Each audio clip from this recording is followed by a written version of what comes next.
At my brother's wedding, I was deliberately overlooked. There was no designated seat for me among the family, no introductions extended my way, and not even a simple acknowledgement of my presence. Instead, I became an object of quiet derision. "Just a lowly soldier," someone murmured discreetly behind me. My father, with a smirk, raised his wineglass in a toast towards the colossal cake. "You'll never acquire something like this, Willa. Not with that uniform." Everyone around him laughed. I, too, smiled, though not because I found it humorous, but because they were completely oblivious to my true identity. They simply perceived a woman clad in a plain black dress, the eldest daughter who had abandoned the family enterprise to serve in the military. What remained unknown to them was that the lowly soldier they scorned possessed a level of authority they couldn't even fathom. For, a mere week later, I entered a boardroom where my father and brother were poised to finalize a $50 million defense contract. My arrival was completely unexpected by them. What transpired next was even more astonishing. When their CEO spotted me, he promptly rose and addressed me before the entire board. "Good morning, Major General Bradley." The room instantly fell silent. My father's hand froze mid-air, still grasping his pen. My brother's jaw dropped in disbelief. Everything they believed they understood about me shattered within moments. If you have ever experienced the sting of being underestimated by your own kin, if you have ever been cast aside only to quietly resolve to triumph regardless, then stay with me. This is not merely a tale of vengeance, but a chronicle of dignity, of understated strength, and of a woman who allowed her silence to resonate more powerfully than any applause. Ready? Let me transport you back to its very beginning. Willa Bradley, 37 years old, had dedicated nearly 2 decades to service in the United States Army. Achieving the rank of Major General, she was renowned in governmental spheres for her profound expertise in cybersecurity and defense infrastructure. Her days were typically consumed by briefings near the Pentagon and within virtual war rooms scattered across the globe. Yet, on this particular day, she stood solitary at a Virginia train station, a simple black coat concealing her uniform, preparing to revisit the one place she had assiduously avoided for almost a decade: home. She had maintained no contact with her family for 10 years, ever since the day she decisively walked out of her father's office, rejecting a job offer that would have guaranteed her a future within the formidable Bradley family legacy. Her father, Gregory Bradley, was a man of imposing presence both physically and in his ego. As the CEO of Bradley Systems, one of the nation's premier defense contractors, his influence extended from private boardrooms to the corridors of Capitol Hill. Her mother, Linda, possessed a gentler demeanor, though her voice was notably softer. Willa primarily remembered her mother as an observer from the sidelines, supportive yet never openly defiant, loving yet invariably reserved. And then there was Nathan, her younger brother by 5 years, the cherished favorite of the family, the golden boy, who had ascended to the position of the company's CFO before his 35th birthday.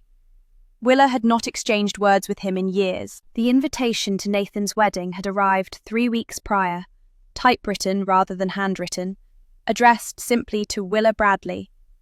There was no dear, no expression of hoping to see her, just a specified time, date, and location. A 5-star hotel nestled in the heart of DC. She had no difficulty envisioning the nature of the event: opulent, ostentatious, and teeming with guests acquainted only with a superficial aspect of the Bradley family's heritage. Her initial inclination was not to attend, until her mother's call. It was a brief conversation, initially stiff. Linda's voice had aged, sounding more hesitant than Willa recalled. A pause preceded her words. "I know it's been a long time," she uttered softly, "but it would truly mean something to me if you came. Just for the ceremony. For me?" Willa did not respond immediately. She reflected on the numerous times she had served in silent duty, stationed in remote corners of the world while her family celebrated birthdays, anniversaries, press features, and product launches. She recollected the countless articles showcasing her father and brother shaking hands with senators, while her own substantial contributions remained classified, filed away in restricted archives. Yet, her mother's voice still held an undeniable sway over her. So, she quietly assented, without enthusiasm, without genuine warmth. Now, as the train pulled into the station, Willa braced herself. She had confronted international threats, navigated cyber-sabotage, and responded to national emergencies. But this was profoundly different. This was intensely personal. The significance of her decision extended beyond the wedding or the ceremony itself. It was about re-entering a world utterly unaware of the person she had become. To them, she remained the girl who had abandoned the family's empire, the soldier who had spurned millions of dollars and a corner office. The profound disappointment. The last time she had seen her father, he had stood behind his desk and declared, "If you leave this office, don't expect to return." She had left. Not just the office, but the house, the family dinners, the Christmas cards. For an extended period, she had found peace with that decision. She no longer harboured anger. She had learned to coexist with the absence. But as the train approached her old city, she realised this visit was not about achieving closure. It was about an impending confrontation. She hadn't arrived to prove anything. She hadn't come to create a scene. She had, quite simply, fulfilled a promise to her mother. Nevertheless, an inner intuition warned her that this trip would be anything but simple. Not with Gregory, not with Nathan. The Bradley men had long ago predefined who she was, what she was not, and, even more critically, what she would never attain. She didn't anticipate a red carpet reception. She didn't even expect basic civility. But she did expect truth, at least for herself. Willa stepped off the train and into the crisp evening air. The city had not drastically transformed. The buildings had grown taller. The skyline glowed more brightly. But the atmosphere still carried the familiar, cold detachment she remembered. She hailed a car to the hotel specified on the invitation, choosing not to call ahead or inform anyone of her impending arrival. As the car navigated familiar routes, passing signs bearing her family's company name, Willa gazed silently out the window. Somewhere, Gregory and Nathan were likely preparing for their grand day. Impeccable tuxedos, meticulously staged photo opportunities, and beaming guests. Perhaps her name would be fleetingly mentioned, or perhaps not at all. Yet, she would be present, a quiet observer, not demanding space, but resolutely refusing to be erased. They had expunged her from their lives a decade ago, and yet here she was, re-entering their world on her own terms, not as a daughter seeking approval, nor as a sibling yearning for reconciliation, but as Willa Bradley, a soldier, a leader, a woman whose power resided in her silence. And though they might not yet comprehend it, everything was on the verge of a profound shift. Willa adjusted the hem of her navy blue dress uniform as she exited the car. The Grand Belrose Hotel loomed before her, a majestic marble fortress draped in opulent luxury. The crimson carpet, the golden illumination, the faint strains of classical music wafting from within. It was precisely as she recalled from her family's milieu, elaborate, extravagant, and performative. She paused momentarily, exhaling slowly, then proceeded towards the entrance. The hotel staff greeted her courteously, a young woman checking her name off the guest list with the kind of vaguely perplexed smile Willa had encountered countless times. "Bradley, Willa Bradley. Yes, here you are, ma'am. Table 17. Willa offered a tight smile, barely a nod, before stepping inside. Table 17. She instantly understood its implication. It was nowhere near the head table, nor even among the extended family. It was sequestered behind a towering floral arch, strategically positioned near the dessert bar. In a room bustling with 300 guests, it might as well have been the hallway. This revelation did not surprise her. not after a decade of absence, yet it still landed with the chilling impact of a direct affront. She navigated across the sprawling ballroom, passing clusters of people sipping champagne and conversing loudly about stock portfolios and international real estate. Not a soul registered her presence.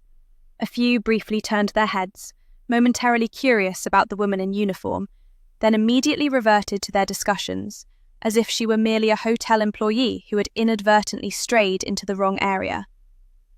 At table 17 sat an elderly couple she faintly remembered from a Christmas party sometime in the early 2000s, alongside a young tech consultant and a family friend who offered her a perfunctory nod before resuming his passionate monologue about his second vineyard. She pulled out a chair, settled in, and clasped her hands in her lap. From the heart of the ballroom, a wave of applause erupted. She looked up just as Nathan, her brother, ascended the stage with his new bride, Eliza. They appeared as if plucked from the pages of a magazine, he in a perfectly tailored tuxedo, she in a gown that shimmered like morning frost. Nathan waved as the band played a brief fanfare. Willa clapped out of politeness, though no one else at her table followed suit, engrossed as they were in discussions of hedge funds. Then, Gregory Bradley, their father, took the stage. Silver-haired, tall, in his signature grey suit and pristine white pocket square, he raised a glass of vintage champagne high. "To my son, Nathan," he began, his voice effortlessly commanding the room. "A man who has not only propelled our company to unprecedented heights, but who also commences a new chapter today with the love of his life. To Nathan, who embodies the future." Cheers reverberated through the hall, Willa observed as her father embraced Nathan, bestowed a kiss on Eliza's cheek, then turned once more to face the gathering. "There are moments in a father's life," Gregory stated, pausing for dramatic effect, "when you can gaze upon your children and declare, 'Yes, I've done something right.'" Laughter mingled with applause. Not once did his eyes stray towards table 17. Not once did her name escape his lips, as if she were intangible, as if she were utterly insignificant. As the crowd began to settle, a man at the table behind hers leaned conspiratorially towards his wife. "That's the other Bradley, isn't it?" he whispered. "Still in the military? You'd think she'd have moved on by now." The woman chuckled softly. "Maybe she enjoys it. People like that, they need someone to give them orders." Willa remained outwardly unfazed. She did not turn around, but her spine imperceptibly straightened. Later, as guests made their way to the extensive buffet, she walked slowly towards the dessert table. While she harboured little affection for confections, attending the wedding offered a distraction, a destination. It was then that an audible slight caught her ear. Gregory, encircled by 3 long-standing business associates near the effervescent champagne fountain, let loose a laugh. It was a rich, incisive sound, a tone he reserved for moments when he aimed to assert his dominance. "She's wearing that uniform as if it were a crown," he remarked dispassionately, oblivious to her proximity. "But honestly, when could a soldier ever afford a cake such as this?" One of the men chortled. "Or even receive an invitation to a wedding of this caliber?" Gregory offered a smirk. "Precisely." On her journey home by train, Willa gazed out the window, her hand clutching her suitcase tightly. The echoes of their laughter and condescending remarks lingered, yet she murmured to herself, "They believe I am merely a shadow, but I shall become the storm." The following morning, she entered her Pentagon office, prepared to confront the hidden truths of her own lineage. Will awoke early the day post-nuptials, a lingering taste of disillusionment clinging to her palate like cold ash. Her military discipline had ingrained in her the dismissal of emotions, yet certain wounds burrowed deeper than any combat injury. As she tied her boots, her reflection in the full-length mirror revealed a decorated chest, proud shoulders, and the shining insignia of a major general, exuding quiet authority. Despite this, none of it had seemed to matter the previous evening. Not when she was treated as a distant relative who had inadvertently crashed the event. They had laughed, her father had smirked, and not a single soul in that opulent ballroom had perceived the soldier, only the daughter, who had forsaken affluence for a pursuit they never respected. As she stepped into the crisp morning air, her thoughts drifted back to the genesis. 2 decades prior, she stood upon the cracked asphalt of Fort Benning's training grounds, a slender 20-something infused with resolute determination and an ardent spirit. She was one of merely 5 women within a cohort of 200. The majority of the men ignored her, some ridiculed her, others wagered on her imminent departure. But Willa never capitulated. She outran them, outshot them, outmaneuvered them intellectually. Each night, as she collapsed into bed with aching muscles and bruised ribs, she reaffirmed her purpose. It was because her father had declared her incapable. It was because she needed to prove to herself that the Bradley name was not a prerequisite for her own identity. She ascended through the ranks swiftly, not through connections, but through concrete results. Her intellect was sharp, her instincts even keener. By the age of 30, she commanded her own cybersecurity unit. At 32, she was handpicked to lead Operation Iron Shield, the military's most sensitive counter-cyber offensive. An unidentified foreign state actor had breached the Department of Defense's primary data clusters. Millions of confidential files teetered on the brink of compromise. Will's team responded within 5 hours. Not only did they trace and neutralize the breach, but they initiated a counter-infiltration that exposed an entire spy network. No casualties, no media frenzy, just profound silence and the profound satisfaction of safeguarding millions without needing public acclaim. That mission earned her the NATO Medal of Distinguished Cyber Defense, a ceremony in Brussels, and international media coverage. Her name became a hushed topic among top Pentagon officials. She dispatched formal invitations to her family, her father, her mother, even Nathan. She included flight arrangements, VIP seating, and a personal letter.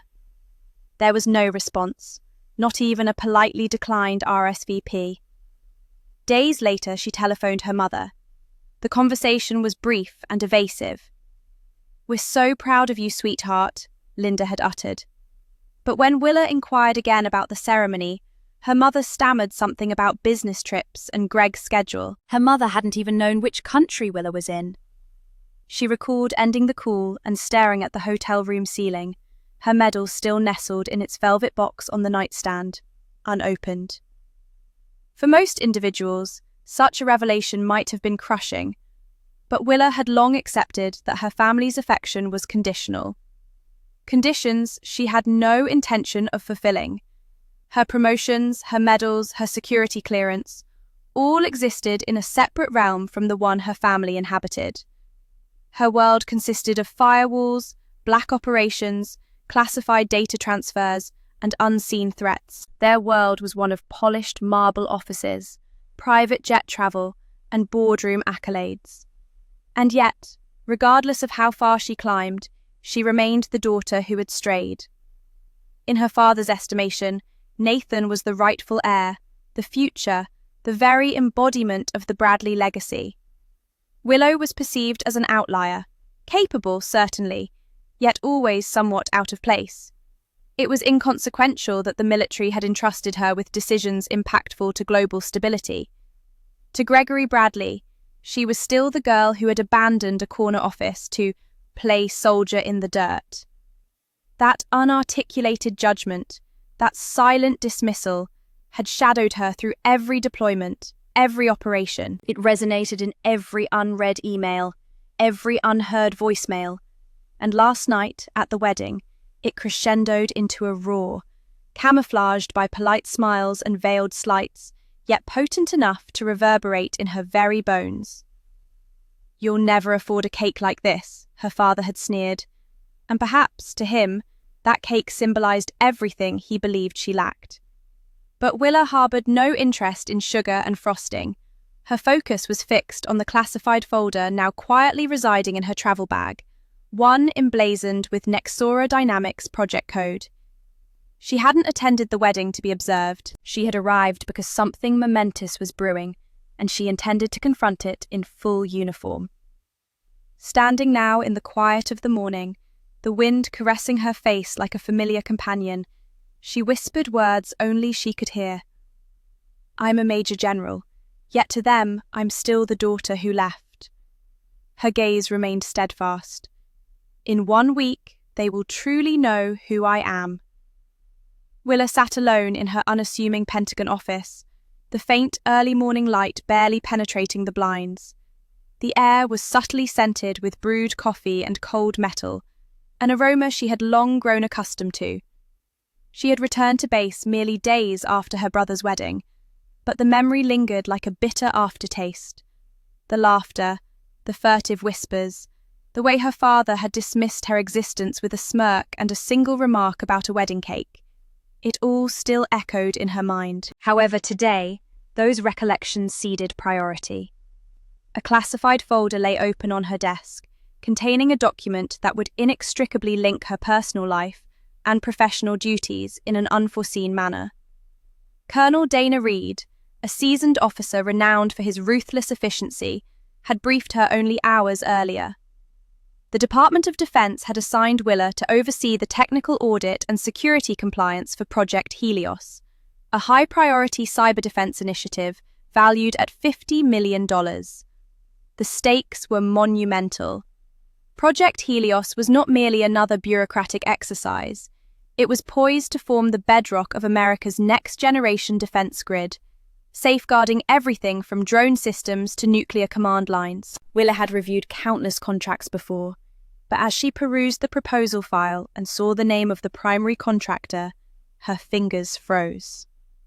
Bradley Systems, her family's company, the empire built by her father, Gregory Bradley, and now financially managed by her brother, Nathan. The very individuals who had mocked her uniform, who had relegated her to the back of the room as an afterthought, were about to face her across the boardroom table. Only this time, she wouldn't be in a black dress, blending into a throng of strangers. She would be in full uniform, decorated, respected, and in command. She neither smiled nor frowned. She merely leaned back, exhaled slowly, and picked up her pen. The name on the document did not alter her duty. If anything, it sharpened it considerably. By noon, Willa had meticulously scrutinized every line of the preliminary report. Bradley Systems had proposed an impressive array of deliverables: adaptive firewalls, quantum-proof encryption protocols, and real-time AI-driven threat monitoring. On the surface, it appeared to be a gold-standard submission. Yet, Willa had learned long ago that impressive language could often conceal perilous omissions. She methodically re-examined the financial breakdown. Her training had rendered her fluent in more than just code and defense systems. She comprehended the language of money. When she reached the section labeled International R&D Partnerships, her eyes narrowed. A particular line item stood out. Singapore R&D licensing fee, $47 million. She blinked once, leaned forward, and reread it. There was no subheading, no attached documentation, no timeline, just a single vague line accounting for nearly the entire project budget. She opened a secure line to Colonel Reed. "Sir, I've discovered something." Reed's voice came through, crisp and low. "Proceed." "There's a $47 million allocation listed as a licensing fee to a Singapore subsidiary, but there's no corresponding documentation, no research track record, not even a project code." There was a brief silence. Then, "You suspect it's a shell?" Willa answered instantly. She gazed at the line again, her father's voice echoing in her mind. "You'll never afford a cake like this." Her fingers tightened around the pen. "I believe it warrants investigation," she replied calmly, quietly. "We assigned you this project because of your impeccable record," Major General Colonel Reed stated. "You are not here to navigate family dynamics. You are here to safeguard this nation. You comprehend that, do you not?" "I do, sir." "Then proceed as necessary." When the line disconnected, Willa leaned back once more. The Singapore listing was too substantial and too nebulous to be overlooked, and its connection to her father's company rendered the situation tenfold more precarious. If this was merely a legitimate oversight, it demanded immediate rectification. If it was not, if it constituted a clandestine funnel or a cover-up, then Bradley Systems might be engaging in a perilous game with national security at stake. With a decisive click, she closed the folder and secured it within the biometric confines of her desk drawer. For the first time since the wedding debacle, an unfamiliar fervour ignited within her.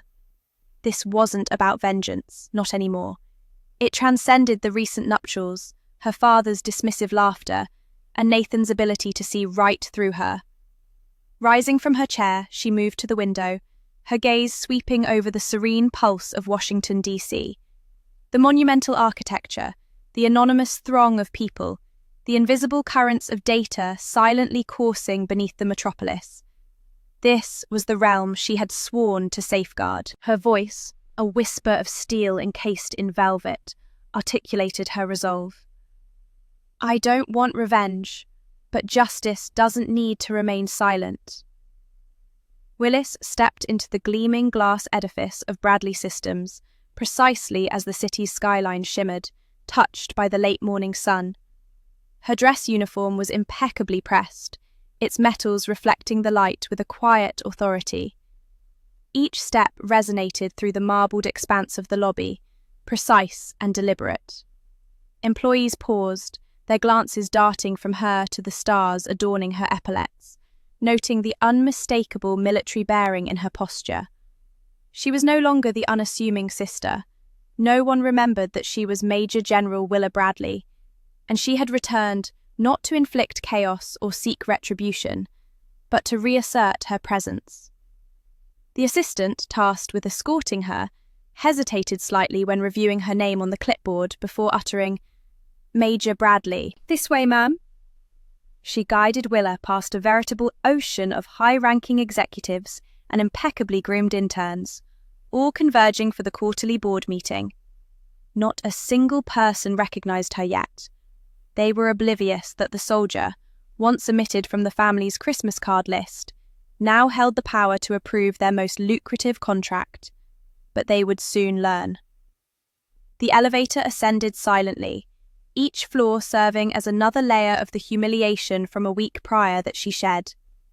The echoes of laughter from her brother's wedding still reverberated in her mind.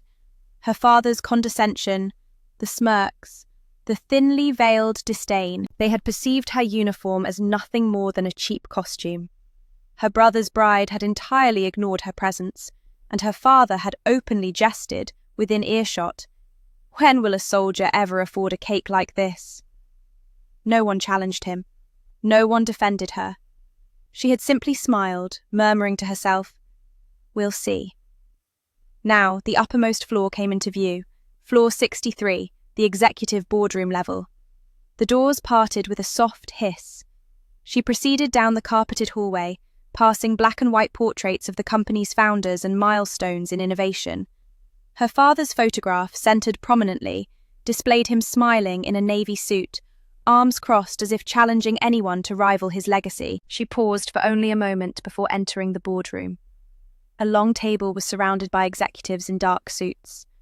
On one side sat Gregory Bradley, her father, flanked by Nathan, her younger brother. Gregory appeared powerful, already smugly engaged in a discussion about their upcoming contract.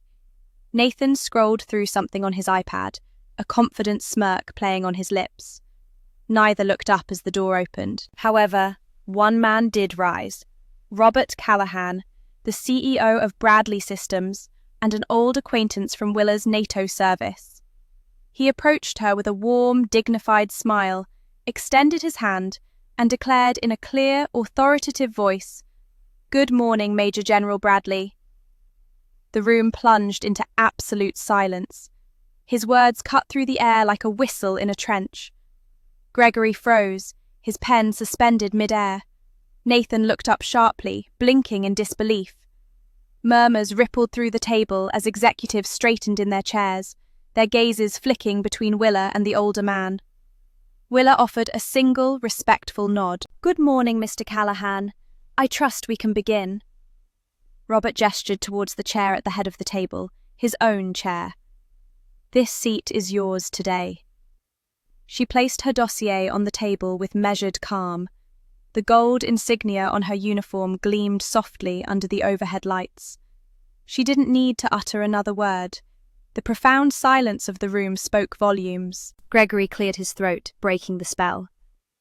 "Willa," he began, his voice unusually low, uncertain, as though he had encountered a phantom.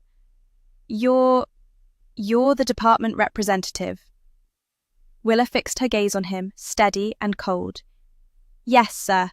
I'm the senior military liaison for this contract, with final review and clearance authority." She opened her folder. "And today, we'll be examining some inconsistencies in the Project Helios financial reports." Nathan shifted uncomfortably.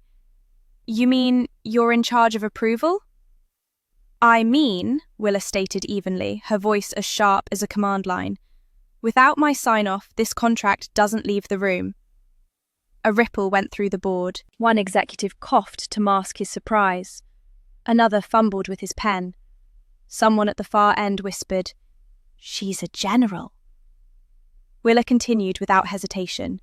"Before we proceed, I'll require full access to the development budget, especially the $47 million line item designated Singapore expansion. My office has flagged it for insufficient documentation." Gregory stiffened. "That's proprietary development." "Not when it's on the taxpayer's dollar," Willa interjected. "You requested DoD funding. That demands transparency. That demands accountability." Nathan looked pale. We have explanations for that. I just don't have the file with me." Willa didn't blink. "Then I'll expect it on my desk by 0900 tomorrow. If it's not there, this deal doesn't go forward." The board members sat stunned. Gregory rubbed his temple, avoiding her eyes. Nathan stared at his screen, beads of sweat forming on his brow. Callahan observed quietly, arms crossed, refraining from intervention. Finally, Gregory spoke, his voice low and subdued. "Why didn't you say anything at the wedding?" Willa offered no smile. "I didn't come here to prove anything to you," she stated. "I came to do my job." With that, she turned a page in her folder and commanded, "Now, let's proceed." The atmosphere in the boardroom was taut as a wire. Willa extracted a classified document from her folder, her voice calm but razor-sharp. "Now, regarding the $47 million listed under the Singapore development fee. According to my military intelligence report, this isn't a legitimate expense. It's a shell company created by Nathan to funnel personal funds." Nathan turned visibly pale. He stood abruptly. "That's a baseless accusation." Gregory turned to his son, his eyes flashing with a mixture of anger and disbelief. "Sit down, Nathan," he said quietly, though his voice trembled. Willa continued unfazed.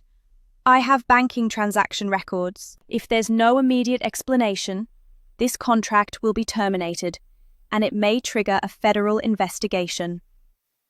The room fell into a dead silence.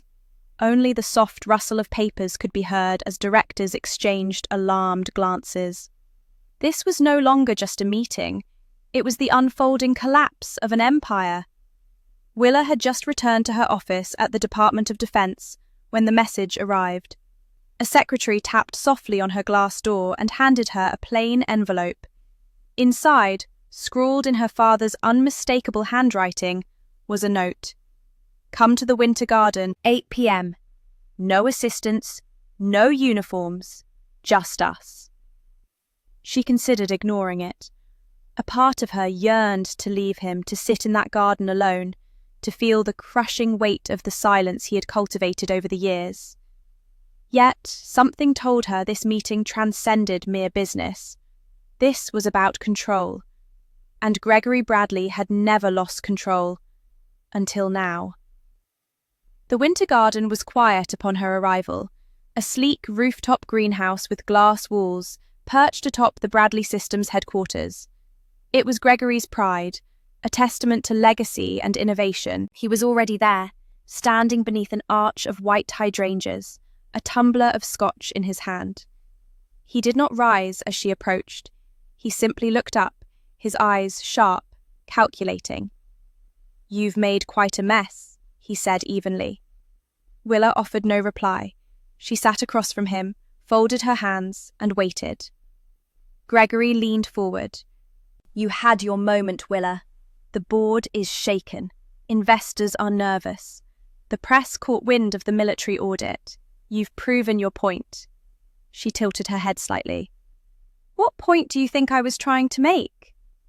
Gregory waved a dismissive hand. "Come now, you want respect, recognition. I understand that. But there's a way to handle family matters without burning the house down." She stared at him. "This isn't about family." He smirked. "Of course it is. You're a Bradley. Always have been, always will be." "No," she said quietly. "I earned every stripe on my shoulder without a single dollar from this name." Gregory leaned back in his chair and sipped his drink. "I'm not here to argue with your military accomplishments, but you and I both know the system doesn't run on integrity alone. Reputation matters. Access matters. Imagine the power of having a major general backing Bradley Systems. Just the image of it would calm every federal office watching us right now." Willa's expression remained unchanged. "You want me to clean up the mess?" "I want you to help us move forward," Gregory said smoothly. "With your clearance, you can bury this. Think of your mother. If this scandal breaks, she'll suffer most. I can make things difficult for you, Willa." Willa's heart clenched at the mention of Linda, but her voice held firm. "You think I'd trade my honor to save your mess? I protect this country, not your corruption." Gregory smirked. "You're still my daughter, always choosing the hard way." Linda appeared in the doorway, tears streaming down her face, whispering, "Gregory, stop."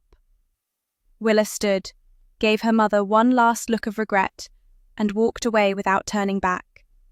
The smell of dust and old leather always transported Willa back to that library at West Point, to the winter of her second year, when she had considered giving up after failing a crucial exam in advanced field tactics. Her commanding officer had then told her, not unkindly, "Maybe you're not built for this." She had been depriving herself of proper meals, enduring only 3-hour sleep cycles, and suffering physical exhaustion, but most distressingly, she was consumed by self-doubt. That particular night, she packed a bag, determined not to return to class or report for morning drills. She was thoroughly defeated. It was then that Tina Monroe intervened. "You look absolutely dreadful," Tina observed, dropping onto the dorm bed beside her. "And not the kind of dreadful you get from arduous training, but the kind that stems from believing people who aren't worthy of your skepticism." Will tried to dismiss her. "It's not working, Tina. I'm not cut out for this. I'm not like you. You're quicker, more astute. You belong here." Tina smiled. "No, I'm just more tenacious. And so are you. That's precisely why I won't leave this room until you unpack that cursed bag." They spent the entire night conversing, not about wartime strategies or military tactics, but about resilience, about navigating a male-dominated environment as women, and about denying them the satisfaction of witnessing one of their own fail. Years passed, marked by various deployments to war zones and evolving careers. Yet that pivotal moment, and indeed Tina herself, remained indelibly etched in Willa's memory. Tina had once confided in Willa during a long night in an Afghan desert. "Nathan said I was impressive, but not suitable for his high society life," she recounted, her voice laced with bitterness. "My uniform was for taking orders, not attending galas." Willa had embraced her, vowing that Nathan would never inflict such pain upon anyone else. Now, it was Tina who was poised to reverse their fortunes. 2 decades later, Tina Monroe had ascended beyond being merely her best friend. She held the influential position of Deputy Director of Defense Procurement, The very woman who had once pulled Willa from the clutches of despair was now the individual whose signature possessed the power to either impede or entirely torpedo Bradley Systems' multi-million-dollar bid. This turn of events was no mere coincidence. It was Willa's meticulously crafted plan. She had subtly brought Tina into the loop 2 weeks prior to the official review. After uncovering the Singapore development fee within the contract, Willa understood the audit needed to be far more extensive, and she knew the ideal person who could unearth the truth with both precision and an objective perspective. Tina immediately agreed. "I owe you nothing," she declared, tapping the file, "but I owe justice everything." Willa recognized the familiar intensity in Tina's voice. The fiery spirit remained unchanged. However, what Tina initially withheld, only revealing it later during a closed-door review meeting, was her intimate prior acquaintance with Bradley Systems. Years ago, during Willa's third overseas tour, Tina had been casually dating someone, a relationship that swiftly turned serious. That someone was Nathan Bradley. Willa's expression had turned icy when Tina disclosed this. "You didn't know?" Tina inquired. "No," Willa replied. "He never mentioned you." Tina nodded knowingly. He wouldn't. Then she recounted the entire history, the dinner at his penthouse, the hushed promises of a future, and the night it all ended. "He looked me in the eye," she stated, "and told me I was admirable, but not a suitable partner for the life he required. That uniforms like mine were meant for following orders, not attending galas." Willa clenched her jaw, remembering the identical tone Nathan had employed when she had attended his wedding. A polished, polite cruelty that stung far deeper than a shouted insult. In the present, Willa sat quietly at the rear of the defense review chamber as the Bradley Systems team prepared their revised proposal. It was Nathan's first encounter with Tina since their breakup. He failed to recognize her initially. She had transformed. Her long braid was replaced by a chic executive cut. Her suit was custom-tailored, her posture unwavering. She exuded power. Then she spoke. "Before we proceed," Tina announced, addressing the room with composed authority, "we will require clarification on the licensing structure of the Singapore asset. We discovered discrepancies in the audit trail and a failure to disclose foreign subcontractors." Nathan's face drained of colour. He blinked at her once, then twice, before leaning over to whisper to his father. Gregory glanced at Tina, then at Willa. The realization dawned on him, sharp and sudden. Willa remained motionless, her expression neutral, but internally she felt the shift. Nathan turned back to Tina. "Tina Monroe." She met his gaze calmly. "Ms. Monroe, to you." The room fell silent once more. Tina continued seamlessly, guiding the panel through her findings. Every sentence was incisive, every point grounded in data and rigorous analysis. Nathan attempted to interject once, but Tina silenced him with a single, cutting remark. "We are not here to revisit past relationships, Mr. Bradley. We are here to discuss accountability." Willa leaned back, observing. She wasn't truly seeking revenge, but justice, true justice, looked precisely like this. A woman once dismissed as unsuitable for a CEO's wife, now holding the pen that could sever his company's future, and doing so with remarkable composure. By the close of the meeting, Nathan could barely meet anyone's eyes. Gregory remained silent, merely tapping his fingers on the conference table, waiting for the ordeal to conclude. When the session adjourned, Tina approached Willa in the hallway, portfolio in hand. "Did you enjoy the show?" she asked. Willa offered a faint smile. "You did all the heavy lifting." "I always do," Tina replied, "but this time it actually felt good." A hug was unnecessary. The bond between them transcended ceremonial gestures. "Ready for the final phase?" Tina inquired. Willa nodded. "Let's finish what they started." And together, they walked back into the light. The apartment was unnaturally quiet, Not peaceful or hostile, but suspended, as if the walls themselves anticipated Willa's next move. She lingered at the door for a long moment before placing her keys in the tray and slowly, deliberately removing her shoes. Her uniform jacket, heavy in her hand, was carried to the small hallway closet, hung, and the door closed with a soft click. The subsequent silence was not empty. It was filled with the weight of names, of years, of all the unspoken sentiments. She walked to the small wooden desk tucked beneath the window, the sole piece of furniture she had retained from her childhood home. Opening the bottom drawer, she retrieved a worn, creased envelope, its ink slightly faded with time. Her name was written on it in cursive. She had discovered it months ago, folded between a stack of her father's tax records during a visit to her mother. Linda had not mentioned it, had said nothing, but Willa had known, and she had not opened it until now. She gently slid her finger under the flap and extracted a single page, inscribed in her mother's careful, looping script. "Dear Willa, I know I should have written this long ago, but I never knew how. You've always been stronger than me. You chose a life I didn't understand, still don't. But I see now what it made you. I see the weight you carry. And I see that you were never the disappointment your father said you were. I just didn't have the courage to say it when you needed to hear it. I watched you walk away, and I told myself it was your path, but it was my silence that hurt us both.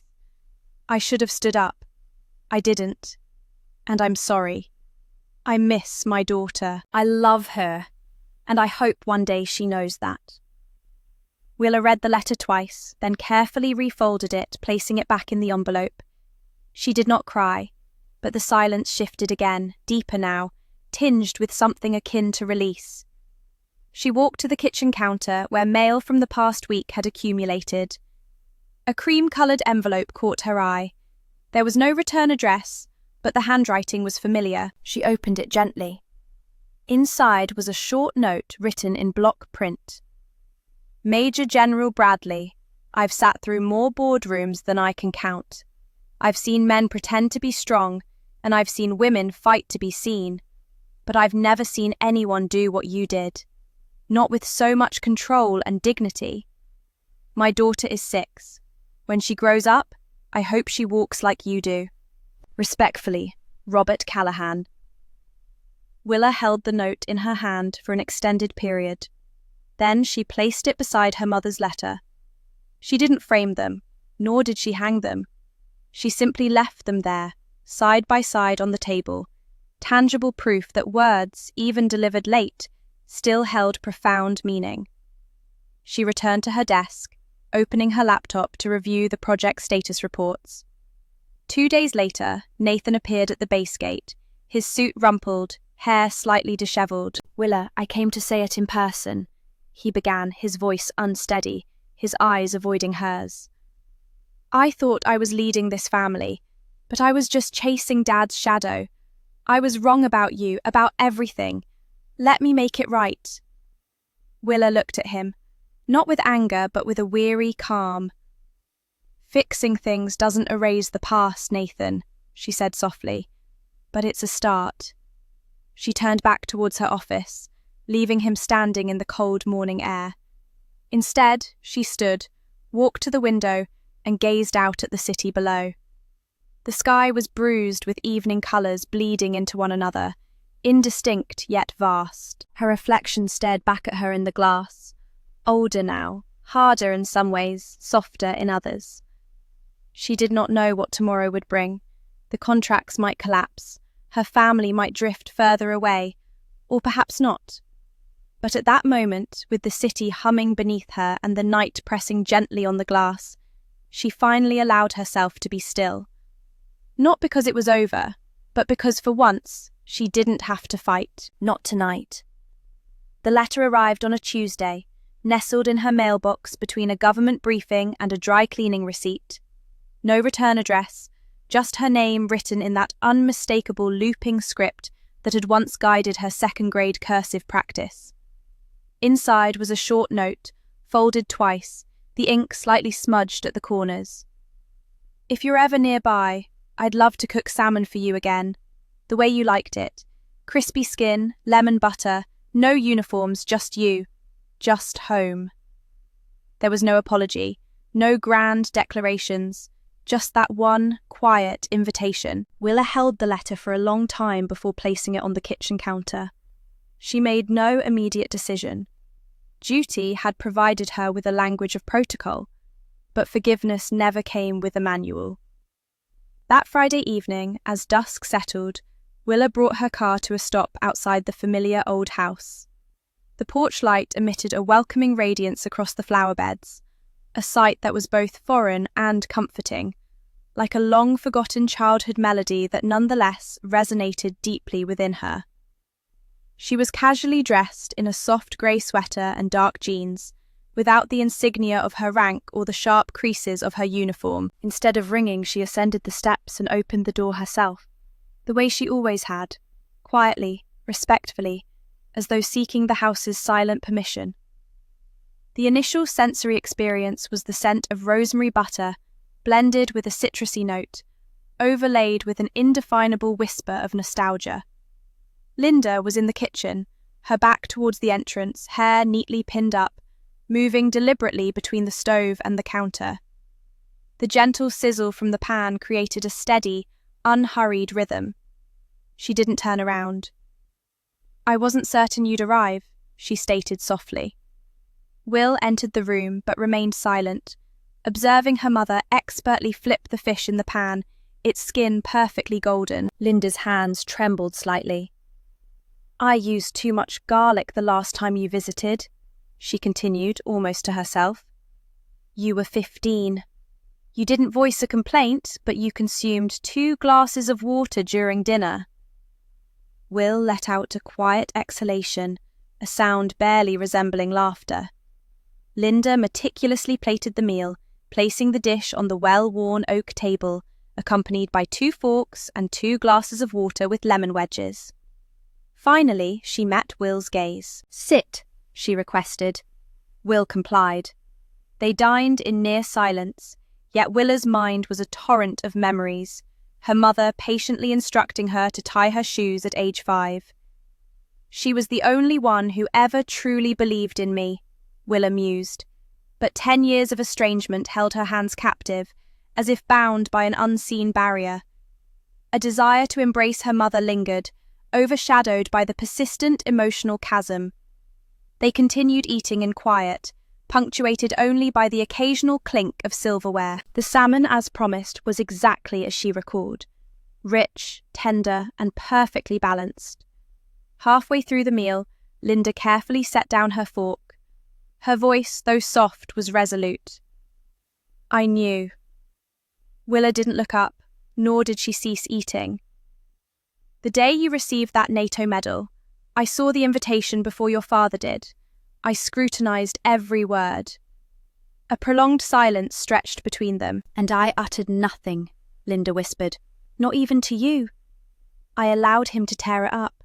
I let him pretend it never arrived." Willa still offered no response. Linda's hands were tightly clasped in her lap. "I was afraid. Afraid he'd accuse me of choosing you over him. Afraid he'd leave, or worse, sever you even further." She inhaled unsteadily. "But the truth is, he didn't require my silence. I offered it freely, believing if I remained quiet, things would stay intact." Another pause. "They didn't." Willa gently placed her fork down, the sound light but definitive. For a moment, neither of them moved. Then Willa met her mother's gaze, devoid of anger or disappointment, only a calm, almost weary acceptance. "You knew," she articulated. Linda offered a barely perceptible nod. Willa picked up her glass of water and took a sip. Then, with an emotionless tone, she commented, "You prepared it better than I remembered." Linda's shoulders subtly shook, not from sobs but from a quieter release. Tears traced slow, undramatic paths down her cheeks, without collapse. Willa did not reach across the table or speak further. She simply finished her meal, placed her napkin down, and remained with her mother in the kitchen's fading tranquility. It was not closure, nor was it healing. Not yet. But it was a beginning. The dining room now appeared smaller to Willa, or perhaps she had merely grown accustomed to larger, more sterile environments, spaces defined by white walls, polished floors, and an absence of history. This room, in stark contrast, exuded a lived-in warmth. The chairs yielded soft creaks, a small scorch mark, a relic of an old candle mishap, marred the table's edge. The walls bore faded patches where photographs once hung. Yet a warmth now resided here, or perhaps for the first time, she allowed herself to feel it. Dinner was modest: roast chicken, green beans, potatoes, nothing extravagant, no speeches, no elaborate place cards, simply plates, utensils, and the quiet shuffle of chairs being drawn into position. Gregory, as always, occupied the head of the table, with Nathan opposite him. Linda moved gracefully between the kitchen and the table, refilling water glasses and smoothing linen napkins, as if these actions alone could maintain equilibrium. Willa paused before taking her seat. The chair beside her mother was open. It was a seat typically reserved for guests or distant relatives during holidays, not truly considered part of the immediate family. Tonight, however, it carried no such label, merely offering space. She sat. For the first few minutes, no one spoke.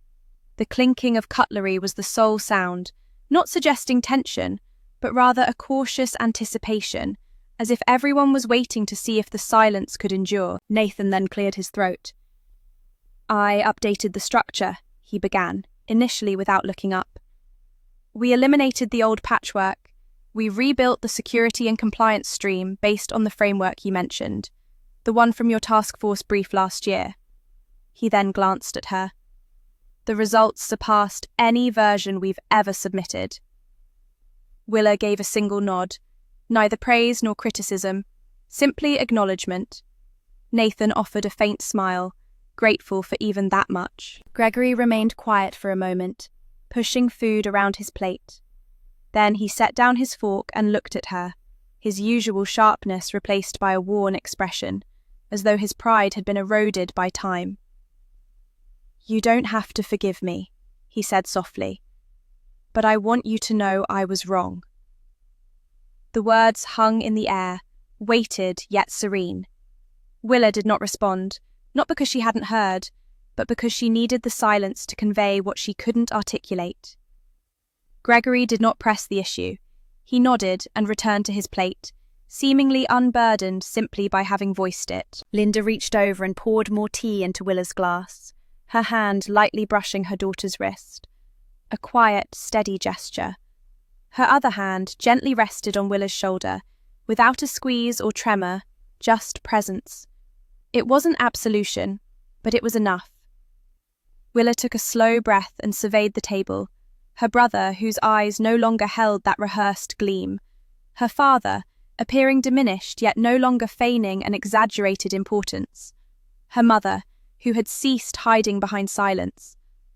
Then she looked at the seat she had chosen, a former symbol of exclusion. Now it was unequivocally hers. She offered no toast. She did not raise her voice. She simply reached for the bowl of potatoes, passed them across the table to Nathan, and in doing so, disrupted the rhythm of separation. Later, as dinner concluded and the dishes were slowly cleared, Willa briefly stepped onto the porch. The evening air was crisp, carrying the scents of pine and cooling stone. She gazed out into the yard where she and Nathan once raced in the dark, chasing fireflies with empty jars and whispered dares. A few minutes later, her mother joined her, wrapping a cardigan around her shoulders. "You came?" Linda posed, her voice soft. "I wasn't sure I would," Willa admitted. "I wasn't sure you should," Linda replied. They stood in silence for a while longer. Willa turned to her. "You don't have to say anything." Linda shook her head. "I know." A pause. "Not forgiving doesn't mean I'm still angry," Willa clarified. "But forgiving, It doesn't mean forgetting either. Linda eyed her, searching. It just means, Willa continued, I no longer want to bear the pain. Her mother reached for her hand and held it gently. Inside the house, Gregory and Nathan were clumsily gathering leftovers, attempting to pack containers. They laughed once, soft, brief, and uncertain. It wasn't healing. Not yet. But it was real. The hallway leading to her quarters was silent, the profound quiet characteristic of military bases in the pre-dawn hours. Willa walked deliberately, her heels clicking softly against the polished concrete. She unlocked the locker bearing her name, General W. Bradley, and therein hung her dress uniform, freshly pressed, its medals meticulously aligned. On the small inner shelf, she carefully placed 2 items: a folded letter from her mother and a photograph of Tina Monroe, taken just the previous year, smiling, wind-blown on a German tarmac, her eyes still radiating defiance. She contemplated the uniform for another moment before gently brushing a speck of dust from the collar. It was more than mere fabric and thread. It embodied weight, memory, identity, and it was unequivocally hers, earned in solitude, without applause, without requiring the affirmation of anyone who had ever turned their back on her. Later that morning, a formal envelope arrived via her office inbox, routed through 2 layers of administration, bearing the seal of the Defense Department. Inside was an invitation, official, embossed, personal. Major General Willa Bradley was invited to stand on stage alongside the senior executive team of Bradley Systems, in recognition of the successful launch of the EagleNet cyber defense program, and in honor of intergenerational contributions to national defense. She read it twice. Then she folded it neatly and deposited it into the recycling bin beside her desk. That evening, she drafted a letter, not lengthy, not angry, simply definitive. To whom it may concern, I respectfully decline this invitation. While I am proud of the work completed, I will not stand beside individuals who once dismissed both my service and my integrity.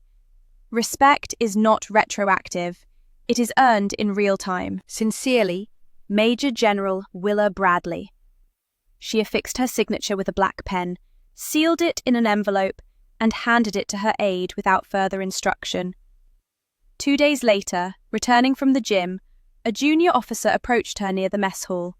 "Mom," he inquired cautiously, "I heard your family was involved in the event next week. Any chance you'll be there?" She paused, watching a line of cadets jog in formation across the field. "I don't think so," she replied. "Not even a final reunion?" the officer probed with a hint of trepidation. She met his gaze, her demeanor composed and unwavering. "While I'm uncertain about returning, they now understand my identity and my stance."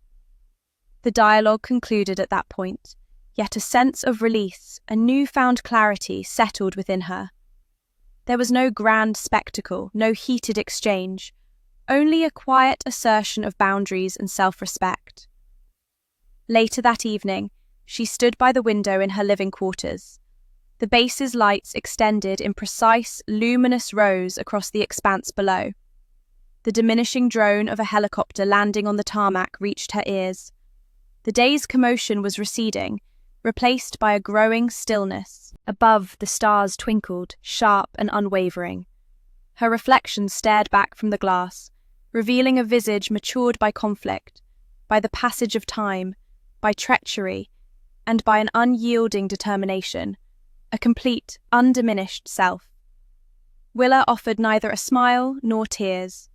Instead, she moved to her desk, retrieved the invitation to the Bradley Systems event, and deliberately placed her NATO medal upon it.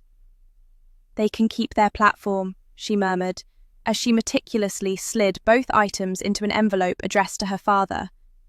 With unwavering hands, she sealed it, a definitive gesture of finality. Certain triumphs require no ovation. Some fundamental truths need no vocal proclamation. And some individuals, like Willa, require no external validation to assert their strength. If this narrative resonated with you, if it brought to mind an instance where you felt disregarded yet chose to overcome, we invite you to share your experience. When did you make a stand, not to discredit others, but to safeguard your inner calm? We diligently review every submission, for our purpose here is not merely to recount tales for amusement, but to reinforce a crucial message. You are not isolated in your journey. Whether you choose to express yourself with quiet resolve or with vociferous conviction, the imperative remains. Always pose your questions.